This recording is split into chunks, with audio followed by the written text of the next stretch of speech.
Bonjour à tous. Bonjour. Je suis Tiffaine de Rocchini, je suis journaliste et j'ai la grande joie d'animer aujourd'hui ce débat politique parce qu'il est essentiel de faire circuler les savoirs entre les mondes académiques et politiques et parce que les chercheurs et chercheuses nous offrent des clés pour analyser et interpréter les dynamiques économiques et sociales et améliorer la prise de décision publique. Et pour cela, nous avons donc la grande joie d'accueillir aujourd'hui Charles de Courson. Bonjour monsieur. Rapporteur général du budget à l'Assemblée nationale, député Lyotte de la Marne. Merci beaucoup d'avoir accepté ce débat et on va être rejoint dans un instant par Éric Coquerel, arrivé tout droit de l'Assemblée nationale, député LFI de la Seine-Saint-Denis, président de la commission des finances de l'Assemblée nationale. Il arrive dans 4 minutes, hein. Je viens de l'avoir au téléphone, il n'est plus très loin. On va commencer par la dette publique française qui a atteint ce chiffre qu'on connaît bien, 113% du PIB fin 2024 contre environ 110% fin 2023. C'est pourquoi un effort budgétaire de 50 milliards d'euros a été décidé en 2025 afin de ramener le déficit public à 5,4% de la richesse produite. L'objectif, c'est de passer ce solde sous les 3% de déficit en 2029, comme la France s'y est engagée devant les instances européennes. Mais les prévisions de croissance ont peut-être été trop optimistes et les recettes risquent d'être moins élevées que prévu. Jeudi, Bercy a annoncé un nouveau tour de vis de 5 milliards d'euros qui s'ajoute à l'annulation de 5 milliards d'euros de crédits annoncés au printemps. Alors l'objectif d'un déficit à 5,4% du PIB en 2025, est-ce qu'il peut encore être tenu ? Alors, c'est une question d'actualité. Vous vous intéressez à des questions plus fondamentales, mais enfin, je vais essayer de vous y répondre. Nous avons eu, c'était jeudi matin, vous avez peut-être vu ça dans la presse, mais enfin, ce n'était pas ouvert aux journalistes, ce qu'on appelle le comité d'alerte. On nous a présenté, le gouvernement, où est-ce qu'ils en étaient sur l'exécution de la loi de finances, disons, des comptes de l'État, ceux des collectivités locales et ceux des organismes de sécurité sociale, puisque, comme vous le savez, la sécurité sociale n'existe pas. Il existe un ensemble de caisses de protection sociale. Alors, qu'est-ce qu'il en est ? Madame de Montchalin nous a expliqué que on avait de bonnes et de mauvaises surprises. On avait une mauvaise surprise concernant l'État, qui était la chute de la TVA, plus exactement des recettes inférieures à ce qu'ils avaient prévu. C'est pas peine de leur avoir dit, ça ne sera que la 3e année consécutive. Alors c'est dommage qu'Éric soit pas là, parce que lui, sa thèse, c'est que c'est dû à la politique de l'offre. Moi je dis non, c'est beaucoup plus simple, c'est dû au fait que les consommateurs n'ont pas confiance, sont inquiets de la situation internationale, de la situation nationale, et ils ne font qu'épargner. Je vous donne les chiffres, on est à 18,2, voire un peu plus, au premier trimestre, alors qu'on était à 14,50 depuis 10 ans. Ouais. Et donc, la consommation ne reprend pas. Je l'ai dit à Mme de Montchalin, je lui ai dit, moi j'ai les chiffres toutes les semaines qui sont remontés, c'est confidentiel, on se demande pourquoi, ça devrait être diffusé dans le public. Je vous donne les chiffres. Ils avaient prévu 5 milliards de plus sur la TVA. La TVA, c'est 205 milliards, c'est-à-dire, disons, 2,5%. On n'est pas à plus X, on est à moins Y. On est entre 1,2 et 1,8. Voilà. Et ce qui correspond d'ailleurs à ce que j'entends, moi, la grande distribution et beaucoup d'autres. Donc on va perdre, moi, d'après mes calculs, 6 à 7 milliards sur la TVA. Deuxièmement, elle n'a pas parlé, on a le problème de l'IR. C'est qu'il y a une surestimation de la croissance des revenus, et notamment de la masse salariale, qui est l'une des composantes importantes de l'assiette de l'impôt sur le revenu. Ils avaient prévu, de mémoire, 7% d'augmentation de l'IR. J'avais dit, mais c'est impossible. C'est impossible. Or, maintenant, avec le prélèvement à la source, on a mensuellement, et on est en dessous de 1 à 2%. Alors, comme c'est à peu près 90 milliards d'IS, on va se perdre encore de 2-3 milliards, peut-être un peu plus, pour vous donner des ordres de grandeur. Après, elle était triomphante en disant, on a l'IS, c'est formidable, on est à plus 15%. Alors, oui, j'ai des chiffres comme elle, mais c'est impossible d'extrapoler les acomptes. Vous savez, il y a 4 acomptes et puis la régularisation. C'est impossible d'extrapoler au jour d'aujourd'hui l'IS. Alors je lui dis, silence radio sur l'IS, vous ne savez pas ce qui sera fait. À ma connaissance, les bénéfices des entreprises n'explosent pas. Voilà. Donc ils avaient prévu 53 milliards contre 57 l'année dernière. Pour une fois, ça ne me paraissait pas déraisonnable. Peut-être qu'on fera 1 ou 2 milliards de plus, mais ceci ne compensera pas les pertes d'IS et d'IR, je veux dire, et de TVA. Sur la TICPE, c'est-à-dire sur les produits pétroliers, on est à 1% en dessous des prévisions, des réalisations, pardon, 2024. C'est-à-dire que, enfin, c'est pas un gros impôt, c'est 13-14 milliards, donc on va perdre quelques centaines de millions, c'est pas bien grave. Par contre, ce qu'elle oubliait de dire, c'est que les prévisions de taxes sur l'électricité explosent. Ils ont prévu 7,7 milliards, on est déjà à 5,7 milliards au bout de 5 mois. Vous savez pourquoi? Puisqu'on a eu la folie de déléguer au gouvernement le soin par arrêté de fixer le taux de cette taxe. Et donc, dès que le prix hors taxe baisse, on augmente le taux. Donc, quand vous faites la synthèse, côté recettes, on aura des pertes. Et donc, elle durcit. Elle a annoncé 3 milliards supplémentaires. Il y en avait déjà 5 de gel, d'annulation, de surgel. Enfin, je vous passe toute la mécanique budgétaire. Et elle rajoute 3 milliards.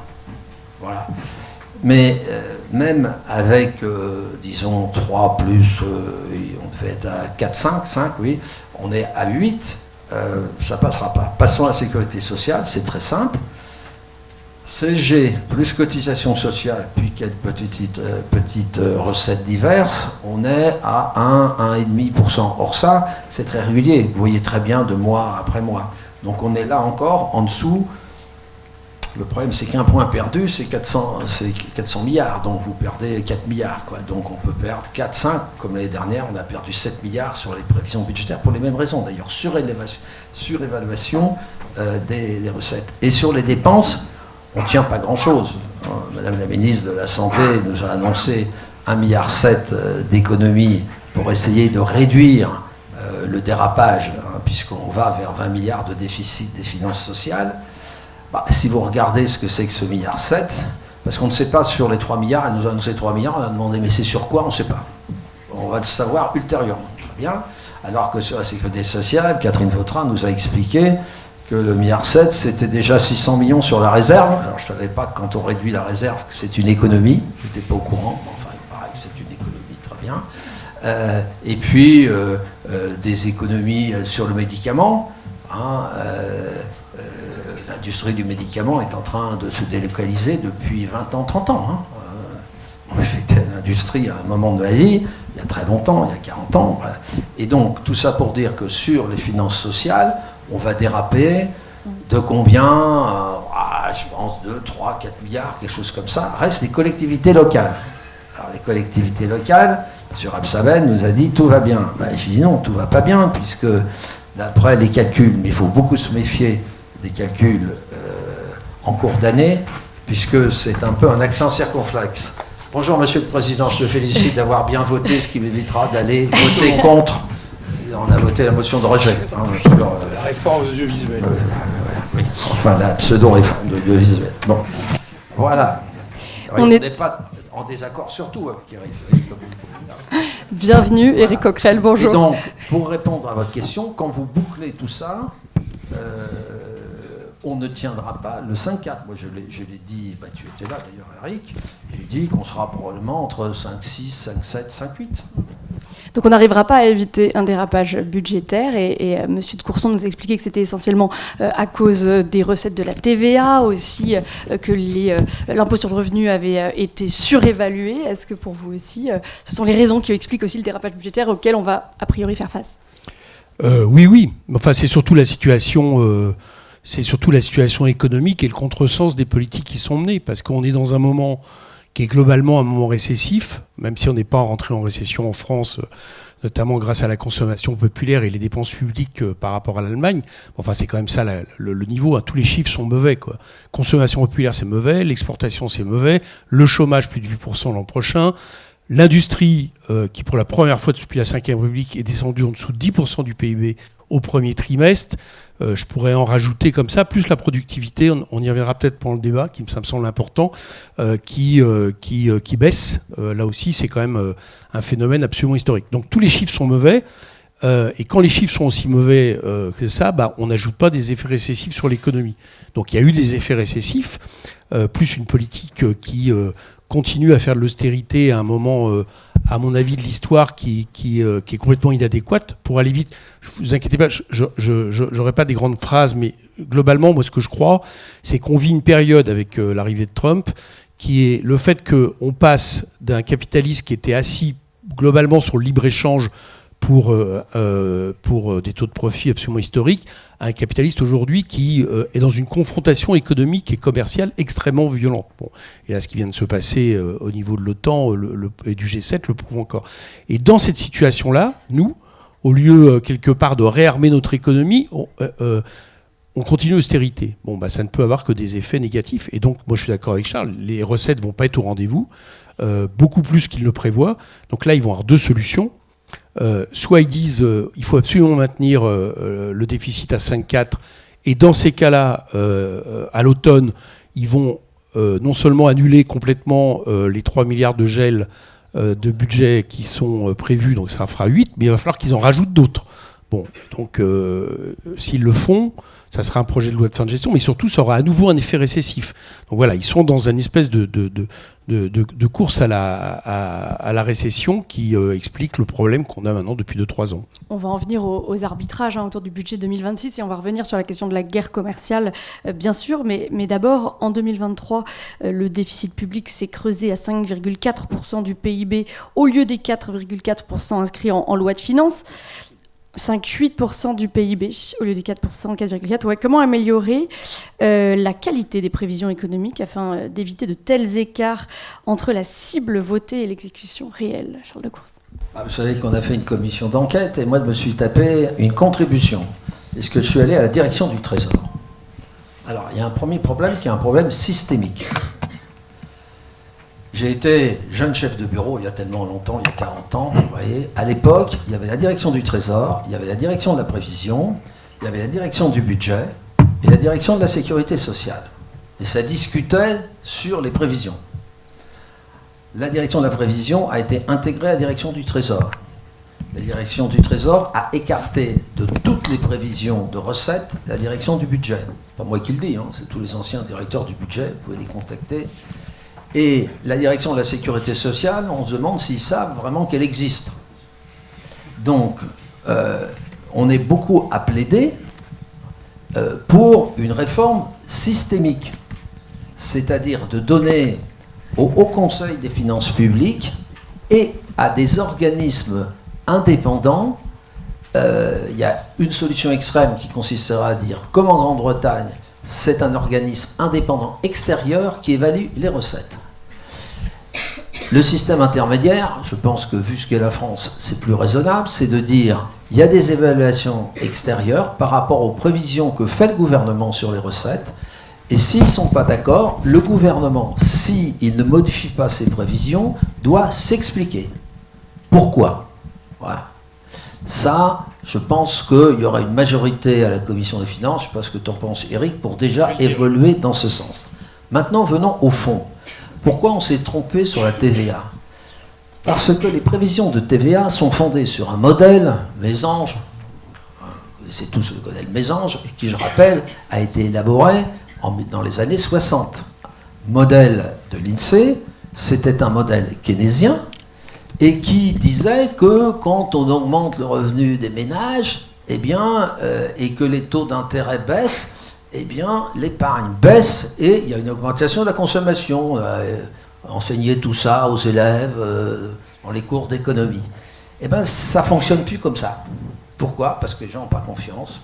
La situation nationale se dégrade, les problèmes intérieurs, le sentiment. Vous voyez, c'est tous ces facteurs qui font que pour la 3e année consécutive, on nous a annoncé une reprise de la consommation qu'on ne voit jamais arriver.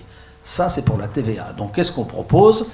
Alors, ils sont en train d'ailleurs d'accepter ce qu'on a proposé, c'est de s'appuyer sur les grands réseaux de distribution et de faire un échantillon pour les petites et moyennes distributions.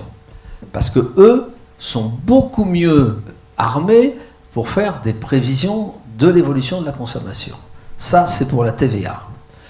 Pour l'IS, ce qu'on a proposé, et ils ont retenu cette proposition, ça serait d'arrêter. Pourquoi ils se sont complètement plantés? Vous voyez, je le rappelle, 2024, estimation des recettes IS 73 milliards, on a fini à 57. Excusez-moi, mais c'est fantasmagorique.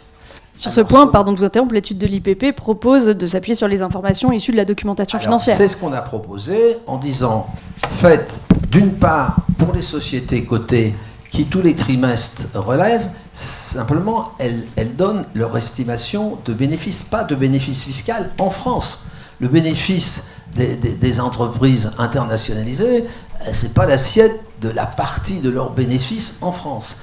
Donc de demander qu'ils complètent et qu'ils donnent une estimation de ce que donnent leurs bénéfices fiscaux en France, qui améliorerait beaucoup les prévisions, et puis un échantillon pour les entreprises non cotées, qui permettrait de bien améliorer.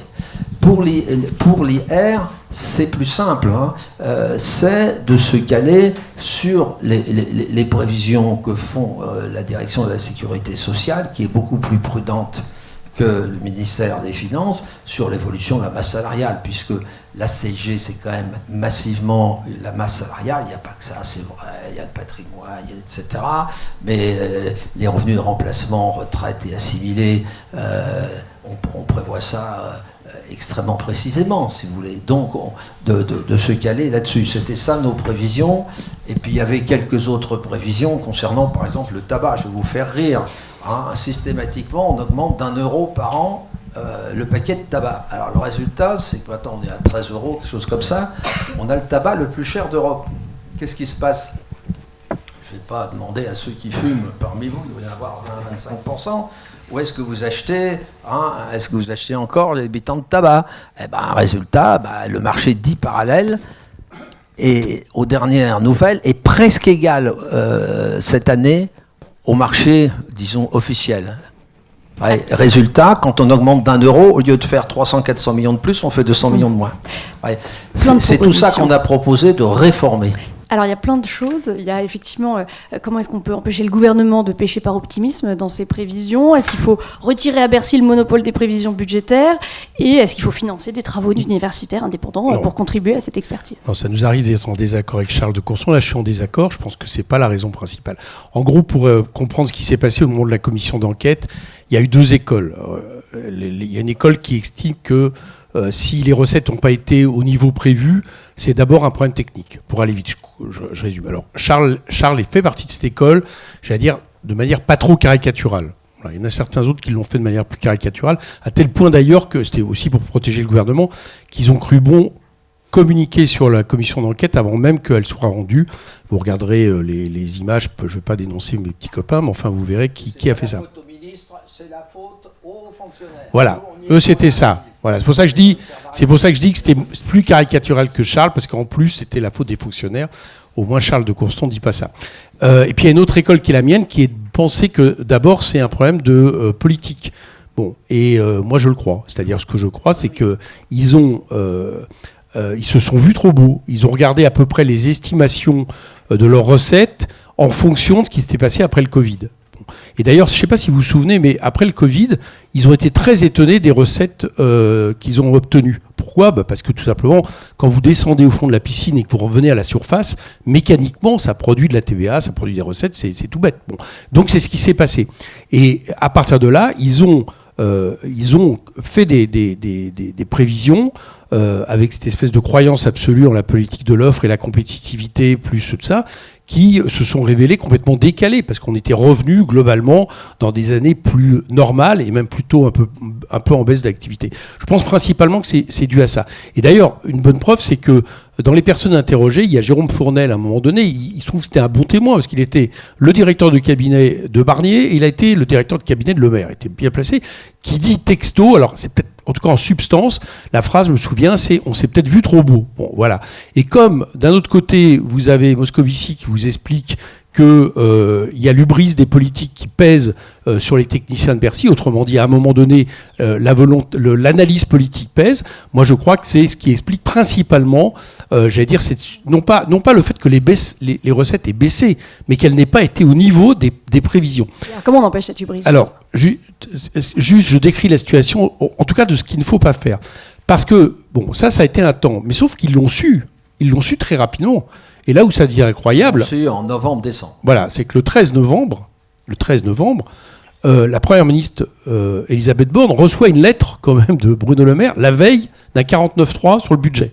La lettre de Bruno Le Maire lui explique que les recettes sont moins importantes que prévu, lui dit même qu'il va falloir penser à faire 10 milliards d'annulations de crédit dès janvier, c'est ce qui aura lieu d'ailleurs, avant même que le budget soit voté. Et quand on demande à Mme Borne pourquoi cette lettre-là, les parlementaires n'ont au moins pas eu le privilège d'en connaître un peu la teneur, ça aurait pu avoir une importance sur ce qui s'est passé, le 49.3, la motion de censure, etc. Bon, en gros, elle nous dit, écoutez, d'abord, je l'ai lu que le lendemain, c'est texto, je l'ai lu que le lendemain, une lettre qui vient de Bruno Le Maire, et puis en plus, c'était une estimation du Trésor, il pouvait y en avoir d'autres. Enfin, pourtant, la lettre était très claire. Donc, c'est rajouté deux choses. Un, problématique de prévision. Deuxièmement, par rapport à ce qu'ils espéraient de leur politique. Deuxièmement, à un moment donné, quand ils ont vu que ça dérapait, là, il faut le dire, il y a eu une dissimulation, c'est-à-dire très clairement, ils ont caché les choses de façon à passer la motion de censure. Après, ils ont continué à retarder les choses parce qu'ils avaient les élections européennes qui arrivaient. Donc, il ne fallait pas donner des trop mauvaises nouvelles qu'ils avaient dans les mains. À un moment donné, Bruno Le Maire a une information très claire sur le déficit qui est en train de monter. Il continue à la télévision. On est, je crois, au mois d'avril, si je me souviens bien. Il continue à donner le déficit tel qu'il était prévu, dont il sait qu'il n'a plus de co. Alors, comment on fait ? Déjà, à mon avis, première chose, on fait une autre politique. Pour commencer, on aura peut-être le temps on pourra peut-être en discuter après. Et puis sinon, on pourrait peut-être estimer, par exemple, que toutes les notes du Trésor, on puisse les avoir, nous. C'est-à-dire, on puisse les consulter.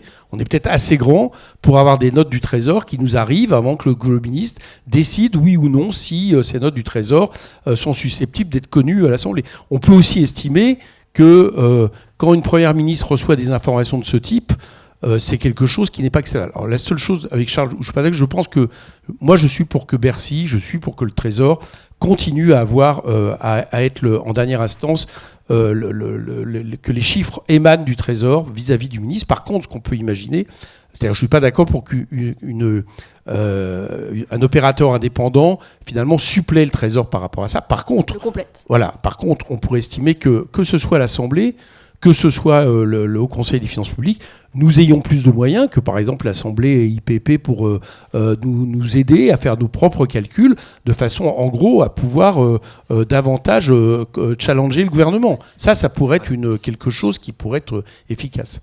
Mais sur le Haut Conseil des finances publiques, sur le budget 2024, ils ont été extrêmement critiques sur l'évaluation des recettes. Alors, nous, on leur a adressé un reproche. Pourquoi n'avez-vous pas déclaré insincères les prévisions ? Puisque le premier président de la Cour des comptes qui préside le Haut Conseil est venu nous le dire quand on l'a auditionné dans la commission d'enquête. Alors, il nous dit, mais si j'avais dit ça, c'était un motif d'annulation du budget. Mais je ne dis pas du tout. Puisque vous auriez dit ça, ça aurait obligé le gouvernement à modifier sa position, voire les parlementaires à déposer des amendements pour réajuster les recettes et qu'elles soient plus réalistes. Au contraire. Il y a un autre point qui est très peu connu. C'est que pour ce qui concerne l'État, moi j'ai hebdomadairement, tu les as aussi je crois Eric, l'évolution des recettes et des dépenses. Mais c'est confidentiel. Mais pourquoi c'est confidentiel ? Pourquoi il n'y a pas une transparence ? Voilà. Et j'ajoute que pour les collectivités locales, même chose. Alors là, il a fallu arracher la direction générale des collectivités locales, qui est une direction du ministère de l'Intérieur, le suivi recettes-dépenses des collectivités locales. Oui. On a parlé des dérapages budgétaires et Est-ce que le problème, ce n'est pas, comme ce que disent les magistrats de la Cour des comptes, que cet effort budgétaire de 50 milliards en 2025 reposait essentiellement sur des hausses ponctuelles de prélèvements, alors qu'il faudrait peut-être des réformes de fond pour réduire la dépense? Et alors, justement, qu'est-ce qui va se passer en 2026, puisque le gouvernement veut porter l'effort cette fois à 40 milliards d'euros supplémentaires pour ramener le déficit public à 4,6% l'an prochain? Alors, il y a énormément de dossiers sur la table, hein, la hausse de la TVA, la remise en question des arrêts maladie, la suppression de niche fiscale. Quel est votre avis sur la possibilité d'une année blanche, hein, cette expression qui désigne la désindexation des pensions, la prestation sociale et des paramètres de l'impôt sur le revenu? Déjà, peut-être mon avis sur le fait de savoir si c'est les dépenses publiques qui doivent être baissées. Ma réponse est non. Voilà, les dépenses publiques, par rapport au PIB depuis 2017, elles ont baissé. Très légèrement, elles ont baissé. Voilà. Le problème qui a beaucoup baissé, par contre, c'est les recettes. 3 points de recettes en moins. C'est toute la logique de la politique de l'offre, la compétitivité, qui vise à faire en sorte... Si, vous me contredirez mes chiffres, mais je pourrais vous les donner.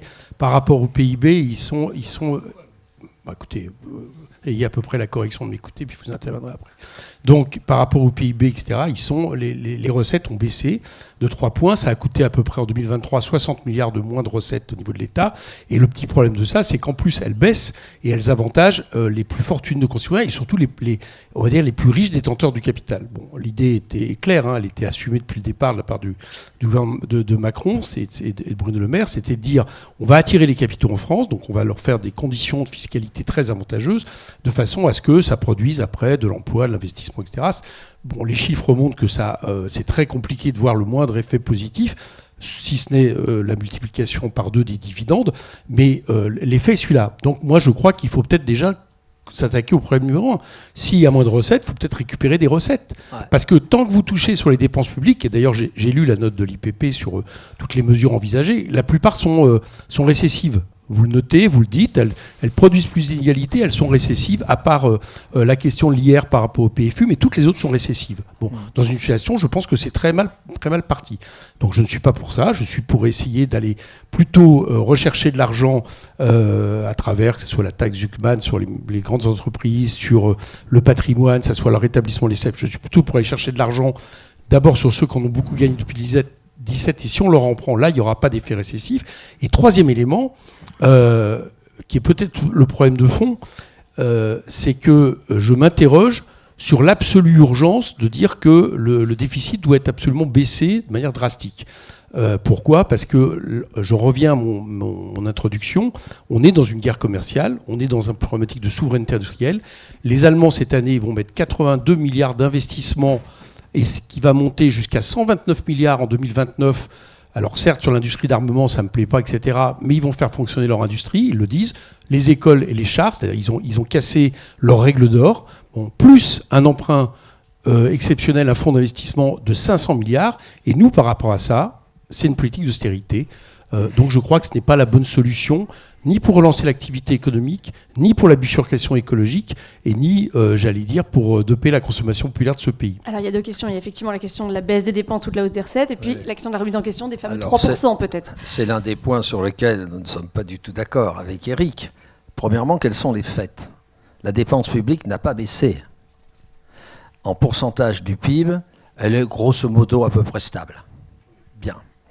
Donc, quand on parle de récessif, je vous donne les résultats 2024, la dépense publique a encore augmenté de plus de 40 milliards de mémoire.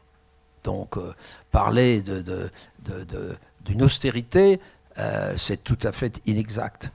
Ce qui a baissé, et là Éric a raison, c'est on a baissé à peu près de 2 points les prélèvements obligatoires, un peu plus de 2 points.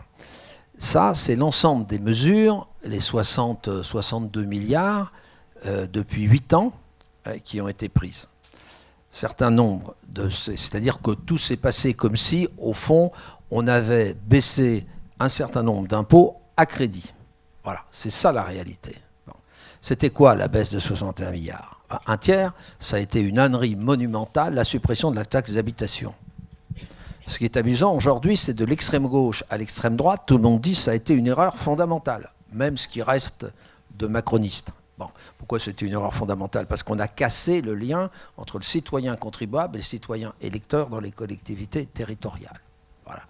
Et ça c'est un crime. Alors tout le monde dit, comment est-ce qu'on peut le rétablir? Il y aura peut-être des questions tout à l'heure, là-dessus. Ça, c'était 20 et quelques %. On a baissé de 33 à 25 le taux de l'IS, qui est encore supérieur au taux moyen européen, qui est plutôt autour de 21, 22. Bien. Ces 3 points, ça a coûté combien? Grosso modo, quand vous baissez de 8 points, ça fait grosso modo un quart, c'est-à-dire le tiers de 57, c'est une vingtaine de milliards. Donc ces 2 seules mesures expliquent déjà près des 2 tiers des baisses. Et puis après, il y a la CSVAE, ce qui a été fait, etc. Et avec ça, vous avez l'essentiel des baisses. Ouais. Donc, moi je dis, on ne peut plus continuer à augmenter globalement les prélèvements obligatoires. On peut faire des plus et des moins, bien sûr, dans le sens d'une meilleure justice fiscale. Mais croire qu'on va rétablir les finances publiques en augmentant encore les impôts, je n'y crois pas. Petite parenthèse, on n'a pas voté, puisqu'il n'y a pas eu de vote, les 2 milliards sur les hauts revenus. Il y a une fiche là-dessus, qui est parfaitement bien faite d'ailleurs. On ne les aura pas, les 2 milliards. Vos estimations dans cette note, c'est 1,2 milliard. Si on fait 1,2 milliard, on sera content. Pourquoi? Parce que quand vous faites un impôt exceptionnel, à moins de penser que les gens sont des bisounours, qu'est-ce qu'ils vont faire? Si c'est valable qu'1 an, ils vont essayer de décaler leurs recettes.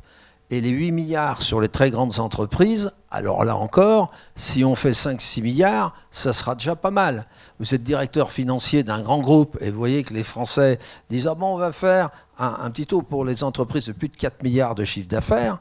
On repasse de 25 à 35%, c'est-à-dire plus un taux supérieur à ce qui existait il y a 8 ans. Donc, qu'est-ce que vous faites? Vous êtes Donc, il faut que ces mesures soient structurelles. Vous provisionnez à mort. Non, mais ils vont être dans une mouise. Et ils sont dans une mouise pour préparer 2026. Quand vous faites ce genre de fusil à un coup, il faut retrouver 10 milliards par rapport à leurs prévisions. Et ils n'auront même pas les 10 milliards. Moi, je pense que si on a 6-7 milliards, vous allez voir, ça va être un floc.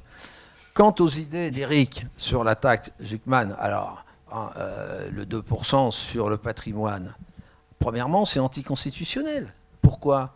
Le patrimoine,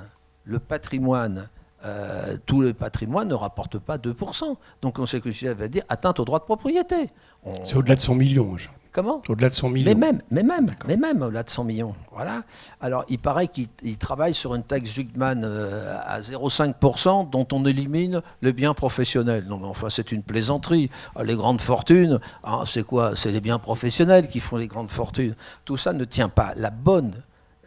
Et d'ailleurs, dans un de vos papiers, vous le dites, c'est de réfléchir au problème des holdings familiales, qui permettent d'optimiser, et ce qui fait que les très très hauts revenus ont un taux par rapport à leurs revenus qui s'effondre. Et là, moi, je défends la thèse du précompte sur les dividendes qui s'accumulent dans les holdings familiales, parce que ça serait un précompte, c'est-à-dire un avoir sur le futur impôt sur le revenu lorsque ce sera distribué. Éric Coquerel sur la taxe Zuckman et sur aussi la contribution Zuckman, différentielle sur les hauts revenus. Je donne quand même les recettes publiques, le PIB. 54,3% du PIB en 2017, 51,3% du PIB en 2024, c'est bien moins 3 points.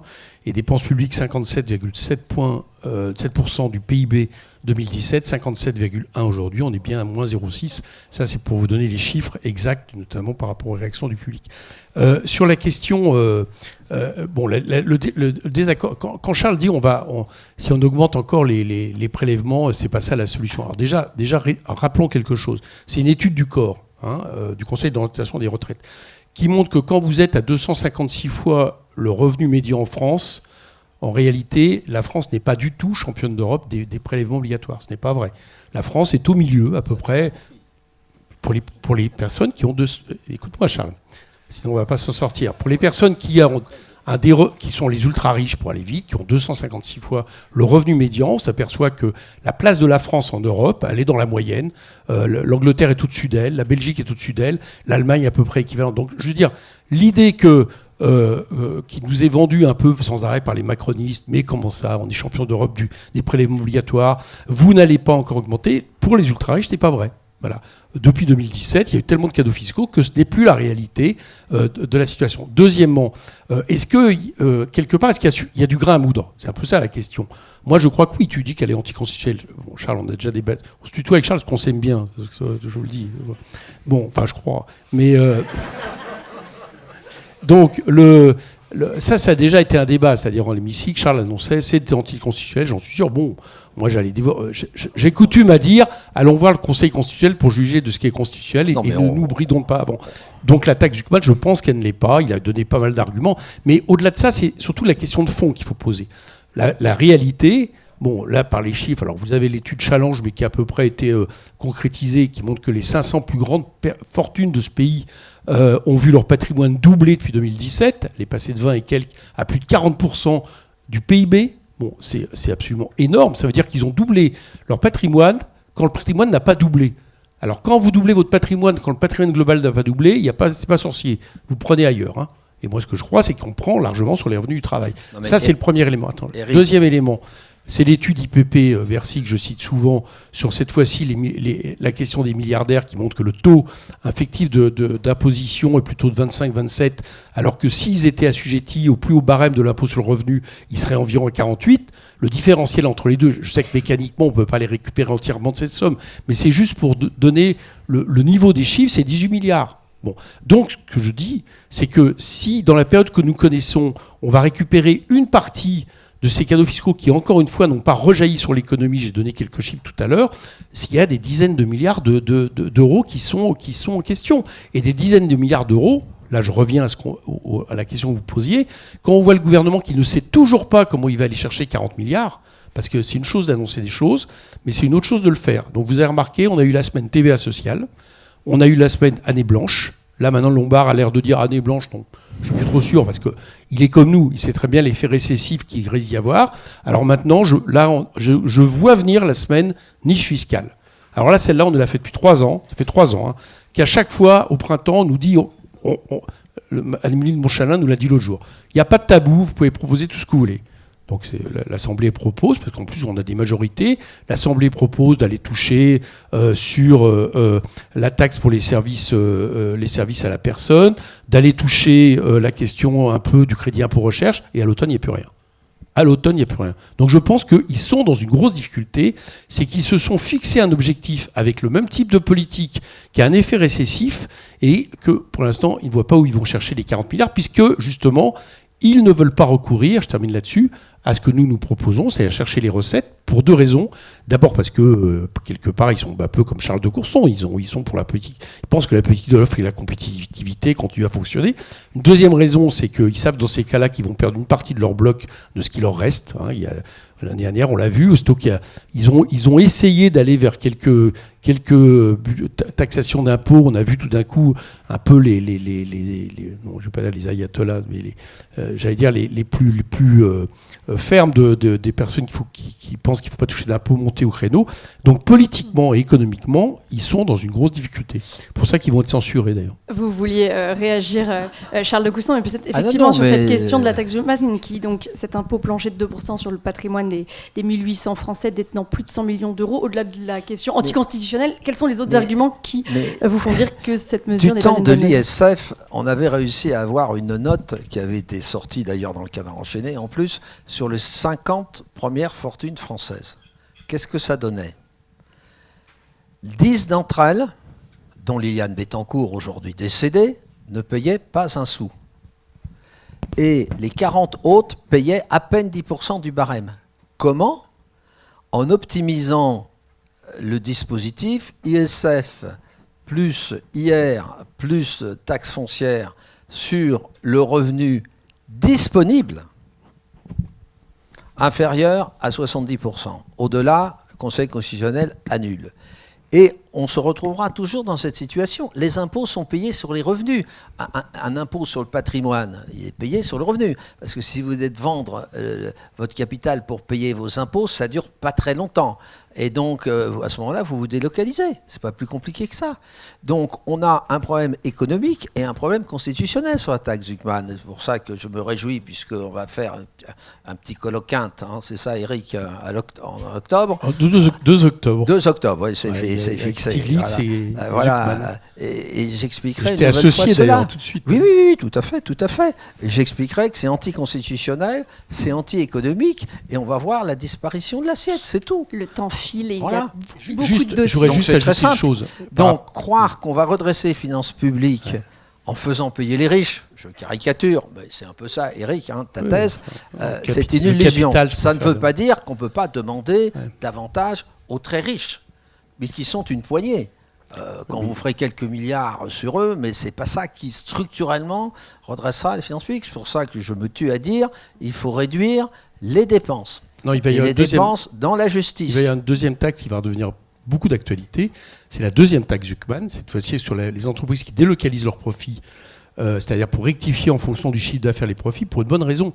C'est que jusqu'alors, on nous disait ne touchons pas à cette question parce qu'on se charge du pilier 2 au niveau international. Et ben voilà, il y a 2 jours, Donald Trump a dit que le pilier 2, les États-Unis ne l'appliqueraient pas. Donc on peut estimer que cette histoire d'un impôt minimum des sociétés à 15% est mort-née. Et que donc l'idée de recommencer à taxer les entreprises qui délocalisent leurs profits dans des paradis fiscaux va redevenir d'actualité. Et c'est une taxe qui rapporte beaucoup d'argent et qui, à mon avis, est assez facile à mettre en action. Et là, on pourra plus nous dire, vous inquiétez pas, on avance au niveau international, donc c'est pas la peine de faire des choses au niveau national. Je pense que ça, c'est un argument qui va tomber. Il va tomber parce que Trump s'est retiré de l'accord. Il a fallu 10 ans pour le mettre au point. Moi, je défends la thèse que on ne peut pas échapper à une coordination internationale, sinon l'assiette se délocalisera. C'est parce que tu penses encore qu'on est dans le monde du libre-échange, dans lequel nous ne sommes pas rentrés dans une confrontation commerciale et économique qui ressemble plus à avant 14 qu'à la période qu'on vit. Donc je pense que là, je pense que si on ne prend pas les mesures, on ne s'en sortira pas. On n'est pas là-dessus. On est sur la possibilité de te délocaliser. T'es milliardaire, tu peux te délocaliser. Moi, j'ai des amis qui se sont délocalisés. Ils ont dit, j'en ai marre, je pars. Alors les uns sont partis en Belgique, les autres en Suisse. Ça existe.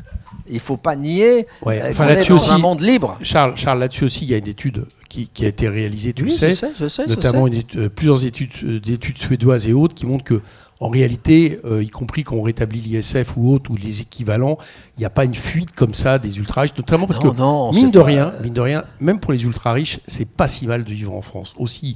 Et quand en plus, c'est des ultra-riches qui ont une partie de leur production qui a un lien quand même. Prenons Bernard Arnault. Une partie de sa production est liée à l'image française. On pourra dire ce qu'on voudra quand même. Donc je pense que c'est pas si simple que ça et que ça peut pas être quelque chose qui fonctionne au point qu'on ne puisse pas aller leur prendre une petite partie de leurs revenus. Mais c'est pas parce que tu as des activités économiques en France que tu ne veux pas te délocaliser, toi. Voilà. Venons-en à la question des retraites, si vous le voulez bien, parce qu'il y a cette question assez technique autour du déficit caché des retraites, ou en tout cas supposé déficit caché. Alors à cette question, la Cour des comptes a répondu non, il n'y a pas de déficit caché, en soulignant que les régimes relevant du privé et du public n'étaient pas comparables. Et dans le même sens, il y a une étude de l'IPP qui montre qu'une partie de ce qui est actuellement considéré comme une contribution employeur de l'État relève en réalité d'une prise en charge par la puissance publique du déséquilibre démographique de ces agents. Pourquoi cette prise en charge ? Parce que le mécanisme de compensation démographique entre régimes de retraite ne joue pas complètement son rôle. Ainsi, avec une convention comptable plus pertinente, c'est 1,1 point de pourcentage de PIB qu'il est possible de déduire de la dépense publique.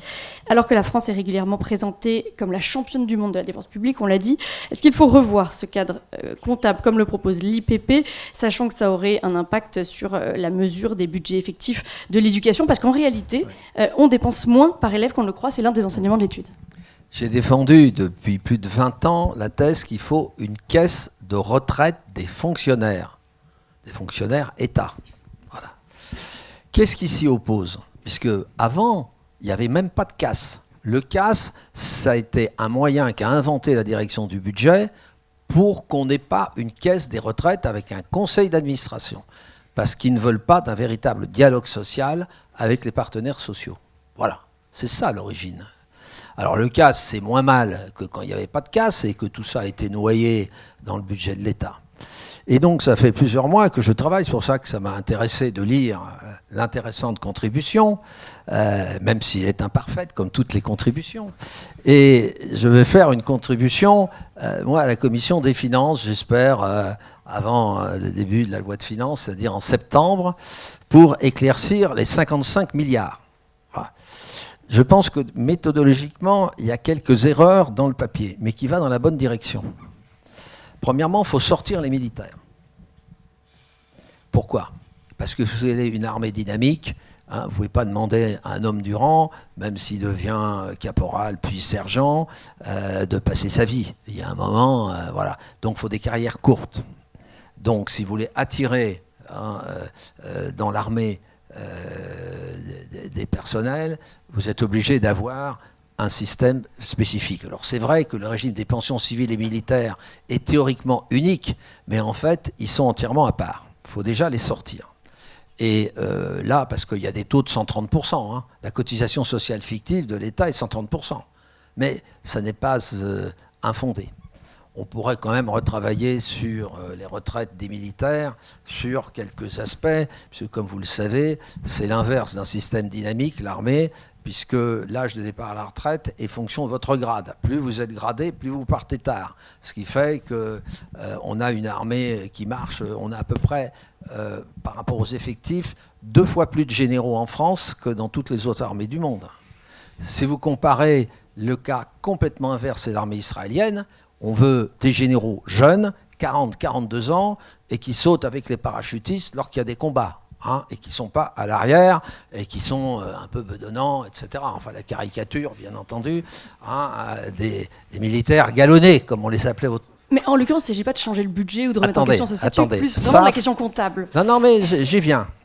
Vous sortez ça fait déjà quelques milliards, je sortirai tous les chiffres. Après, il y a un deuxième problème qui est évoqué, mais vous n'avez pas le montant. Le montant, c'est le problème des PTT, des anciens des PTT. Il n'y a pratiquement plus de cotisants, il n'y a plus que des retraités.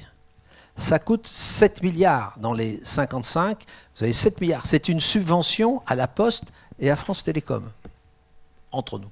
Alors, vous me direz, ils ont payé une soulte. Attendez, une soulte d'1 milliard, ça coûte 7 milliards.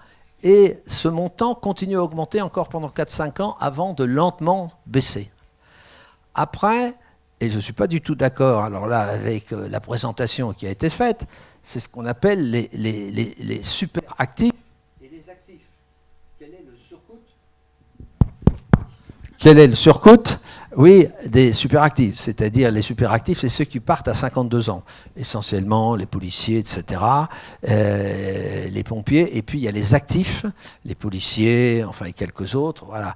C'est de l'ordre de 25% des départs à la retraite. Donc c'est très compliqué à calculer quel est le vrai surcoût des actifs et des superactifs, mais je suis dessus. Après, bon, il y a des majorations pour nombre d'enfants, puisque vous savez, il y a un système extraordinaire dans la fonction publique, c'est 10% à partir du 3e enfant, et après 5% par enfant dans les limites de 6. Et même dans l'IRCANTEX, c'est 7 même, voilà, donc jusqu'à 25%. Alors que dans le privé, c'est 10%, que vous ayez 3, 4, 5 enfants, c'est 10%, point. Ouais. Donc les partenaires sociaux sont en train d'ailleurs de travailler là-dessus pour essayer de faire quelque chose. Il y a tous ces surcoûts. Et puis l'aspect démographique, le rapport démographique. Alors là, le papier a raison. C'est-à-dire qu'il n'y a pas de compensation démographique par rapport à la moyenne du rapport actif sur l'actif sur l'ensemble des 42 régimes au bénéfice du régime à fonction. Donc il y a beaucoup de facteurs et il n'en demeure pas moins. Dans votre papier, vous estimez que le taux de cotisation effectif serait autour de 26-27%. Hein, et il y a un sujet que vous ne traitez pas qui est le partage entre les fonctionnaires et l'État, c'est-à-dire les contribuables. C'est 40-60 dans le privé, et là, on est plutôt à 25-75. Voyez ? Donc il y a tous ces débats, et vous n'avez pas abordé le problème recette. Ouais. Donc c'est pour ça que c'est un problème très compliqué. Mais au moins d'éclaircir cela, pour la bonne connaissance de tous les commissaires de la Commission des finances, Monsieur le Président. Sur le cadre comptable. Et aussi le Premier ministre. Et sur les enseignements de cette étude, sur un budget de l'éducation nationale qui serait surévalué. En réalité, il y a peut-être effectivement une mauvaise lecture aujourd'hui de ce qu'est la dépense publique. Oui, juste, je reviens sur la question, je ne vais pas être très long parce que Charles a disséqué longuement. D'abord, c'est intéressant, mais ça montre quelque part que quand on détaille en réalité ce que sont ces 50 milliards, on est loin du discours alarmiste de François Bayrou, rappelez-vous, qui expliquait que en réalité le déficit du système de retraite était de 50 milliards de plus. On s'aperçoit que certes il y a une compensation pour des questions démographiques qui est faite, et qui est notamment faite parce que en réalité la compensation qui se fait entre les différentes caisses y contribuent qu'à hauteur de 500 millions, et c'est l'État qui met la main à la pâte sur, effectivement, alors la Cour des comptes estime que c'est 11 milliards, vous 18 milliards, mais cette compensation vient notamment des politiques de l'État en matière de remplacement du nombre de fonctionnaires, du fait que vous avez quand même pas mal de revenus des fonctionnaires qui se font en prime, donc qui ne sont pas sujettis à des cotisations. Donc il y a structurellement quelque chose que l'État met en place qui fait qu'effectivement, de ce que vous appelez le déficit démographique, il en est en partie responsable. Bon, ça c'est une chose. Sur l'éducation nationale, oui, c'est intéressant parce que ça montre que si on met de côté la question des casse-pensions de l'éducation nationale, on est plus près de 5% du PIB pour l'éducation nationale, et que dans ces cas-là, on est globalement dans la moyenne de l'OCDE. Bon, c'est d'autant plus important quand certains estimeraient que parce que le nombre d'enfants baisse, il serait temps de baisser le nombre de personnel d'éducation nationale. Votre étude montre que, voilà, et votre étude montre que c'est quelque chose qui serait à moyen et long terme mauvais, parce qu'on n'est pas du tout là, par contre, dans la bonne moyenne des pays de l'OCDE, et notamment des pays européens, sur le nombre d'enseignants vis-à-vis d'élèves. Donc je trouve que tout ça est très pertinent. Quelques éléments peut-être. Du point de vue méthodologique, si vous voulez, le papier que vous m'aviez donné a raison. Mais il ne dit que les fonctions qui baissent. Mais les militaires, au contraire, ils sont soulagés par rapport à leur coût réel. Puisqu'ils sont à 130% de cotisation. Oui, mais c'est pas la partie la plus. Non, mais dans les comparaisons internationales, on t'explique que on est déjà des 2%, etc. Je ne savais pas que c'était les retraités militaires qui allaient défendre le pays. Excusez-moi de faire de l'humour noir, mais... parlons de l'avenir, justement, donc et donc de l'éducation. Parlons d'avenir et donc d'éducation, puisque élaborer un budget public, c'est arbitrer entre l'urgence du présent et des investissements d'avenir comme l'éducation. Et on l'a dit, cet après-midi, la natalité recule en France, on le sait, depuis 2010. Les effectifs d'élèves du premier degré ont déjà diminué de 8% entre 2015 et 2024 et devraient chuter de 19% supplémentaires d'ici à 2034, avec de fortes différences d'un territoire à l'autre. Alors, dans ce contexte, faut-il réduire le nombre d'enseignants ou réduire la taille des classes? Qu'est-ce qui coûte le moins cher?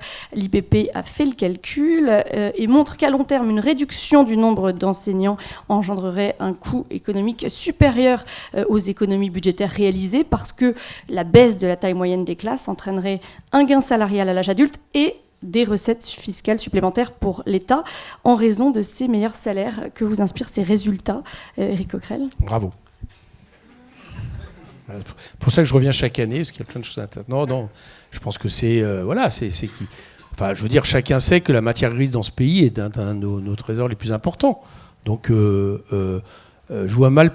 On nous cite, par exemple, on se met sans arrêt en comparaison avec l'Allemagne. Mettons-nous en comparaison avec l'Allemagne. Là, le nombre d'enfants par enseignant et d'élèves par enseignant est bien plus faible. Donc c'est évident qu'à partir du moment où vous faites pas ce pari, sur le moyen et long terme, c'est quelque chose qui sera perdant, y compris d'un point de vue budgétaire. Voilà, je peux dire que ça. Charles Poussin. Alors, ça m'a beaucoup intéressé, la fiche qui a été faite. J'en ai parlé avec l'auteur tout à l'heure. Parce que, vous ne savez pas, ça fait 38 ans que je suis conseiller départemental de la Marne. Et j'ai été pendant plus d'un quart de siècle le vice-président en charge de tous les problèmes scolaires. Collège et l'aide à l'enseignement primaire pour aider, qui est une compétence communale, et chez nous pratiquement uniquement intercommunale maintenant, pour aller prêcher dans toute la Marne le regroupement des écoles, pour offrir un service de qualité aux enfants. C'est pas simple en milieu rural d'expliquer qu'il faut fermer un certain nombre d'écoles et se regrouper, et de regrouper avec une cantine, on supprime le transport scolaire à midi et il y a un dispositif pour accueillir les enfants à partir de 7h, 7h30 et le soir jusqu'à 18h30, 19h. Donc de réorganiser, de réduire la pause méridienne, comme on l'appelle chez les technos, c'est-à-dire disons autrefois midi et 2h, puisque c'était 2h, de façon à ce que les enfants aient un temps scolaire adapté. Et on est l'un des départements dans la zone rurale, dans ces zones rurales, qui sont le plus regroupées. Je vous parle moins des problèmes urbains, mais avec la chute de 25% en 15 ans du nombre d'enfants, moi je vois le maire de Châlons, il a eu du courage. Hein. Il a regroupé ses écoles. Voilà. Et pour offrir un meilleur service aux enfants. Alors, ça c'est la première chose, et c'est quelque chose que vous évoquez dans le papier, mais que vous n'avez pas pu approfondir. C'est qu'en fait, qu'est-ce qui se passe dans l'éducation nationale? C'est géré d'une façon extrêmement bureaucratique. C'est-à-dire, je prends 2 exemples extrêmes. La Seine-Saint-Denis, et prenez un département en pleine chute démographique, qui perd jusqu'à 2%. Vous avez des départements qui perdent 2% de leurs enfants par an. Qu'est-ce que vous constatez? Ça, c'est le tien. Hein, ça, c'est ton département. Non, pas du tout. Ah bon, non, pas du tout. Non, mais prends un département comme la Meuse, la Lozère, enfin, tu vois, la Haute-Loire. Non, c'est pas du tout mon cas. Bon, qu'est-ce qui se passe? Eh bien, on ferme, on ne réduit pas du tout, parfois, pas du tout le nombre d'enseignants face à une telle chose. On n'incite pas l'État et les départements, etc., à regrouper les écoles. Vous avez maintenant, je crois que c'est la Lozère, on est tombé à 15 gosses en moyenne par classe. En moyenne par classe. Et pendant ce temps-là, en Seine-Saint-Denis, il y a eu même un moment où ça augmentait même, hein, le nombre d'élèves par classe. Donc, je l'ai dit à plusieurs ministres, parce que moi j'ai fermé 2 collèges. Hein. J'ai regroupé. Je vous donne l'exemple des Ardennes. Dans les Ardennes, il y a presque autant de collèges que dans la Marne. Moitié moins de population. Et nous, on est beaucoup plus grands, hein, en superficie. Donc, il y a un vrai travail fin. Moi, je me suis battu là-dessus et pour persuader les élus locaux qu'il fallait regrouper pour offrir une meilleure qualité d'éducation aux enfants. Croire que l'école à la classe unique, c'était formidable, j'ai dit, vous allez voir, vous allez planter vos enfants. Hein, qui après, quand ils vont se retrouver dans des classes à 22, nous on n'est même plus à 21 dans la Marne, hein, je parle des collèges, et dans l'enseignement primaire. On a fermé toutes les classes uniques, voilà, mais en liaison avec l'inspection. Et là, vous devriez approfondir ce point qui me paraît essentiel dans le cadre du redéploiement des moyens. Après, il y a un grand débat que vous évoquez qui est, est-ce que les performances des enfants sont fonction du nombre d'élèves par classe? Grand débat. Grand débat. Moi, ce que je constate dans mon département, c'est que les tests d'entrée en 6e qu'on refuse de rendre publics, moi je les ai eus par collège, c'est très simple, ça baisse comme partout en France, mais on est à 30% dans les collèges les plus difficiles, c'est-à-dire le sud de Reims, les quartiers les plus populaires de Reims, le quartier Europe, si vous connaissez, enfin bon, voilà, le sud de Reims. On est à 30% des élèves qui rentrent en 6e qui ne savent pas correctement lire, écrire et compter. Ils ne sont pas illettrés. Et du coup, les meilleurs collèges sont à 13%. Il ne fallait pas diviser la taille des classes par 2 dans les quartiers prioritaires, par exemple? Alors, non, ça, on est à peu près sûr du résultat. C'est que sur les REP et les REP+, il y a une amélioration. Différente d'ailleurs selon les tests. On m'a donné les résultats des tests selon les matières. Voilà.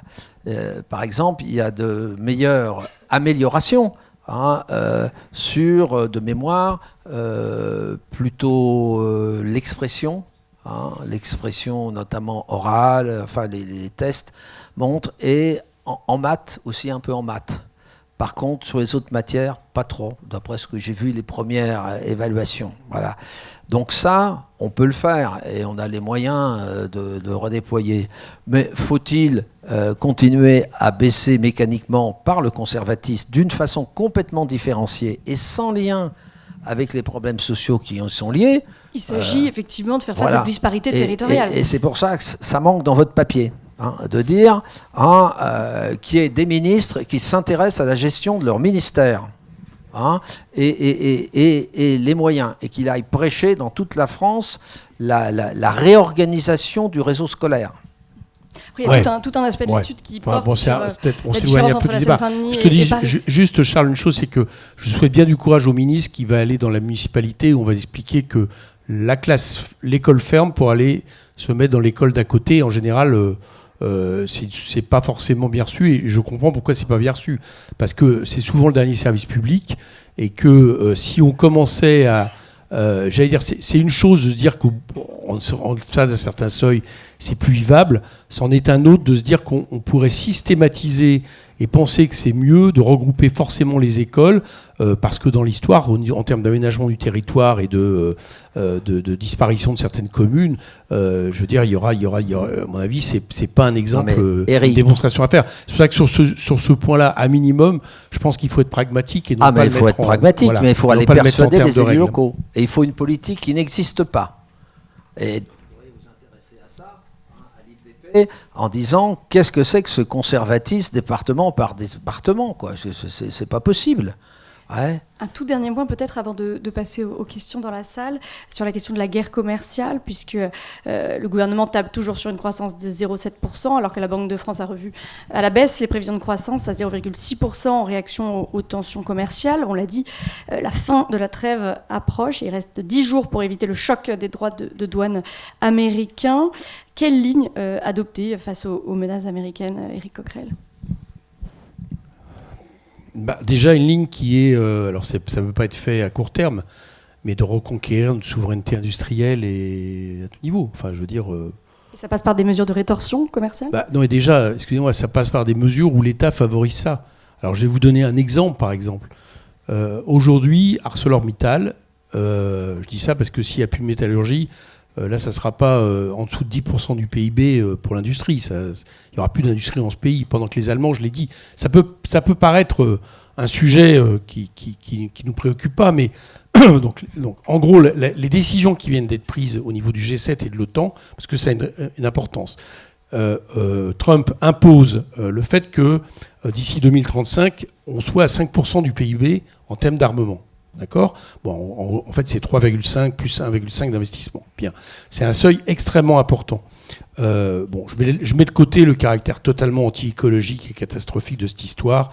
Je pense que là, pour le coup, on parle souvent de la dette financière en disant nos enfants, nos petits-enfants regarderont ce qu'on a fait. Là, je pense que ceux qui pourront plus respirer sur la planète regarderont le moment décisif dans l'histoire où quelques mois après qu'il y ait eu un rapport sur l'Union européenne expliquant qu'il fallait 800 milliards d'investissements pour la bifurcation écologique, maintenant on nous explique que c'est 800 milliards pour la défense, parce que je pense que chacun verra que ce n'est pas juste un problème pour la paix, mais c'est aussi un problème d'argent qui manquera pour la bifurcation écologique, sans parler de l'utilisation des armes. Bien.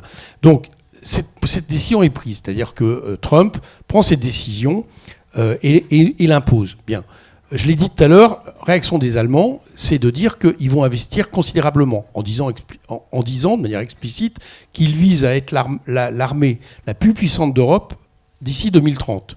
Bon, moi, ça ne me rassure pas, personnellement. Ça ne me rassure pas que le projet de l'Allemagne soit devenir l'armée la plus puissante d'Europe. Je pense que toutes les vieilles blessures existent et que ce n'est pas forcément quelque chose. Quand je dis, je remets ça de côté, mais c'est juste pour dire que ça devrait quand même nous interroger, le fait que le premier bilan qui est fait là-dessus, c'est une course à l'armement de concurrence entre les pays européens, et tout ça pour remplacer l'industrie automobile. C'est pour ça que les Allemands le font. Bon. Nous, à côté de ça, je prends l'exemple d'ArcelorMittal. On a un contrat décarbonation qui existe, qu'ArcelorMittal doit absolument mettre en application, signé avant l'année prochaine, parce qu'il faut 4 ans pour décarboner, et qu'en 2030, si ce n'est pas décarboné sur leur site de Dunkerque, le site fermera, parce qu'il n'y aura plus aucune aide européenne intéressante. Et le bilan, c'est qu'on sait, Bercy sait, on l'a vu avec Charles, on a été les voir ensemble, Bercy sait que ce contrat de décarbonation ne va pas être signé par ArcelorMittal, ils ne vont pas le faire.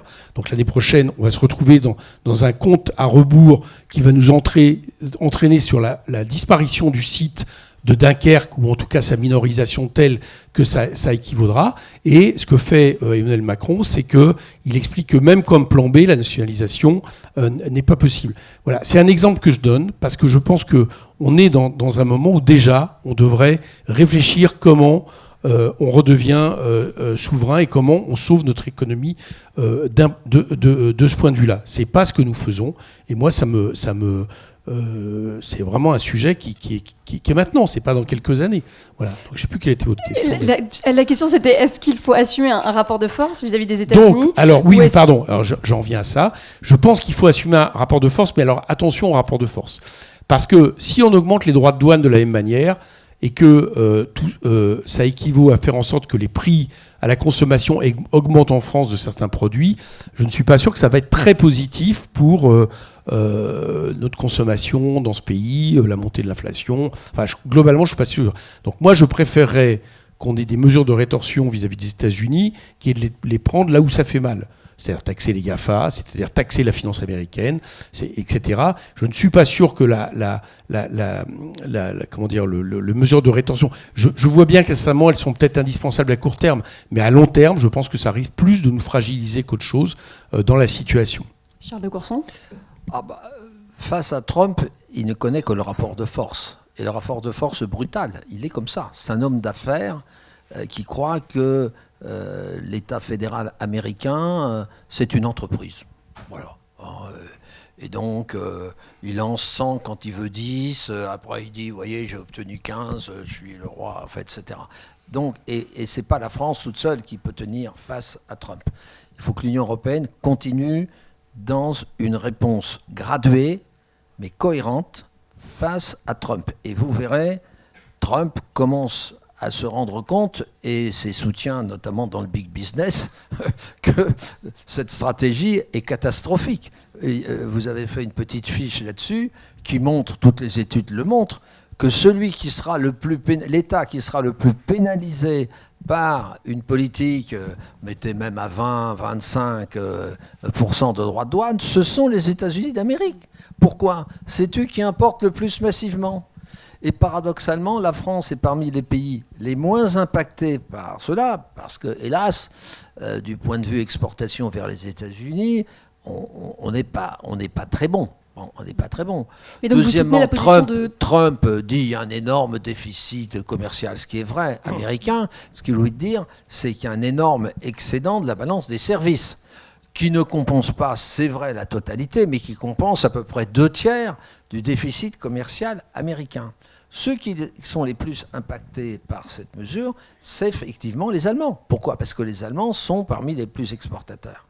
Un petit mot, puisque Eric l'a évoqué, sur la situation de l'industrie métallurgique et sidérurgique européenne.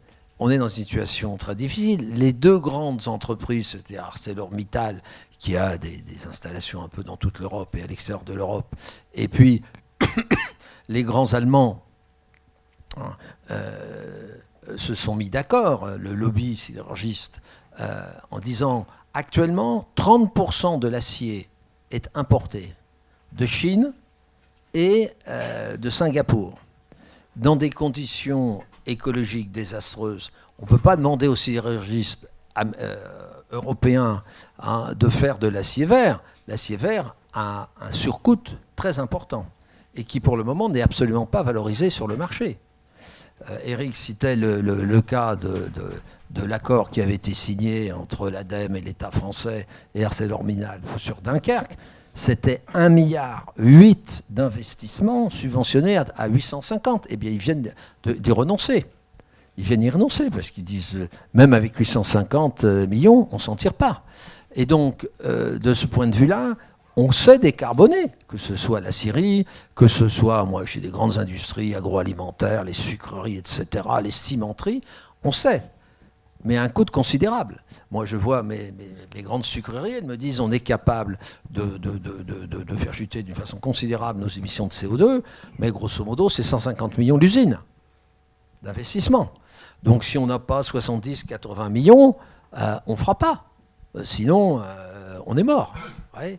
Donc, c'est toute cette politique. Moi, je suis de ceux qui disent on va beaucoup trop vite, y compris dans l'industrie automobile. Les grands stratèges qui sont censés diriger cela se sont complètement trompés. Qu'on aille vers le tout électrique, peut en discuter, mais ça sera beaucoup plus lent. En 2024, seuls 10% des véhicules neufs en Europe étaient du tout électriques. Il y avait 17% d'hybrides. Alors il y a plusieurs formes d'hybrides, en fait, etc. Donc on va dans cette direction. Mais de grâce, allons-y gentiment. On ne peut pas aller à cette vitesse-là avec des primes considérables. On était jusqu'à 6 000 €. Alors on a descendu à 5 000, puis à 4 000. On va ruiner les finances des différents États. Alors justement, on va arriver à la conclusion de ce débat. Le Premier ministre doit tracer les grandes lignes du budget 2026 après le 14 juillet prochain. Un mot de conclusion, Éric Coquerel, sur les débats budgétaires à venir, alors que la planète continue de se réchauffer et que les engagements écologiques semblent reculer en France et dans le monde. Ouais, moi, ça me fait un peu froid dans le dos quand j'entends Charles dire qu'on va un peu trop vite, quoi. Demain, il va faire 2 degrés de plus qu'aujourd'hui. Bon, ça va, on ne peut pas aller plus vite, Éric, que nos concurrents. Charles. Mais le problème, la question des... Si on ne va pas plus vite que nos concurrents, mais qu'on meurt tous asphyxiés, on aura peut-être qu'on sera guéri en termes de concurrence économique, mais on ne sera pas beaucoup avancé. Je pense qu'on ne va pas assez vite. Je pense que c'est une catastrophe, le moment que nous sommes en train de vivre, tout simplement parce que le dérèglement climatique est tel que non seulement il va y avoir les effets de ce dérèglement, mais il va y avoir le coût faramineux de ce dérèglement. Bon. Pisani-Ferry, il y a 2 ans, estimait que c'était 37 milliards de plus qu'il fallait uniquement pour le budget de l'État, uniquement pour respecter les accords de Paris. L'an dernier, I4C fait une étude, parce que chaque année où c'est pas fait, ça s'accumule. Je vous rappelle que l'an dernier, c'est pas 37 milliards de plus de budget pour l'environnement qu'on a eu dans ce pays, c'est moins 2 milliards. Bien. Donc maintenant, I4C dit l'an dernier à peu près 50 milliards. Et ça paraît assez logique, ça augmente.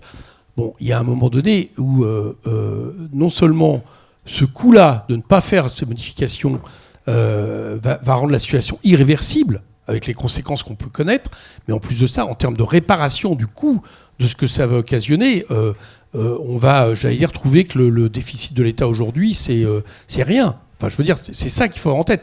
Donc moi, j'ai un peu du mal. Bon, tu parles par exemple ArcelorMittal et tu dis, finalement, ça coûte trop cher. Ben non, ça coûte pas trop cher d'estimer qu'on peut continuer à faire de la métallurgie dans ce pays de manière décarbonée. C'est une urgence absolue. Et moi, ce que je crois, et c'est là où là tu étais très rassurant tout à l'heure sur l'histoire de Trump, où tu disais, bon, il va être perdant. Alors, peut-être, mais de toute façon, si Trump réagit comme ça, c'est qu'il y a une logique. C'est que dans la question du libre-échange, qui était, encore une fois, je l'ai dit tout à l'heure, le système dominant sur lequel s'appuyait le capitalisme, les États-Unis étaient en train de s'apercevoir qu'ils étaient en train de perdre, notamment par rapport à la Chine, etc. Bon. Et que là, les réactions qu'ils ont, c'est une réaction d'essayer, avec le côté trumpiste de l'histoire, d'essayer d'inverser la norme. Bien. Alors, est-ce qu'il a perdu ? Bon, on verra. Parce que la différence avec une entreprise, c'est qu'ils ont des bombes. Voilà. Et que, par exemple, moi, ce que je crois, c'est que les bombes qui ont été lancées par l'Iran sur l'Iran il y a quelques jours servaient à préparer le G7 et le sommet de l'OTAN. Et le moins qu'on puisse dire, c'est qu'au niveau du G7 et du sommet de l'OTAN, si les États-Unis sont en train de faire un accord commercial avec la Chine, parce que là, ils ont dû se rendre compte que c'était peut-être un gros morceau, je ne pense pas qu'ils aient perdu vis-à-vis de l'Europe, puisqu'ils sont en train de nous faire avaler, que ce soit le fait de renoncer au pilier 2, que ce soit le pourcentage consacré à l'industrie armement qui vise à acheter de l'industrie américaine, puisque je vous rappelle qu'à hauteur de 57%, l'Union européenne achète de l'armement américain. Donc moi, je ne vois pas, je ne vois pas tellement cette, l'idée qu'aujourd'hui on serait en train de l'emporter par rapport à Trump. Et donc, dans cette logique-là, moi je le dis très clairement, vous me demandiez quelle était la solution. Je pense qu'il ne faut pas rentrer là-dedans. Je pense que la France serait bien inspirée de dire, l'économie de guerre, pourquoi faire ? D'accord ? Nous, on préfère mettre l'argent et quelque part proposer au monde, et notamment au Sud global, une autre forme de développement qui est liée justement sur la question de la bifurcation écologique. Profiter encore du fait que dans le monde, on écoute encore ce que fait ce pays, plus qu'on l'imagine. D'accord, plus que les déclinistes l'imaginent, et prendre la tête de quelque chose qui ne rentre pas dans cette espèce de course à l'armement, de course à la concurrence. Je le rappelle encore une fois, je pense qu'on est au moment de la première mondialisation capitaliste qui était avant 14, et qu'on est en train de mettre sur la table les mêmes dangers, plus la question écologique. Donc plus de crédits pour l'environnement, moins pour la défense. Non, mais je sais que Charles n'est pas d'accord. Tu n'es pas pour changer le système. Moi, je suis pour rompre.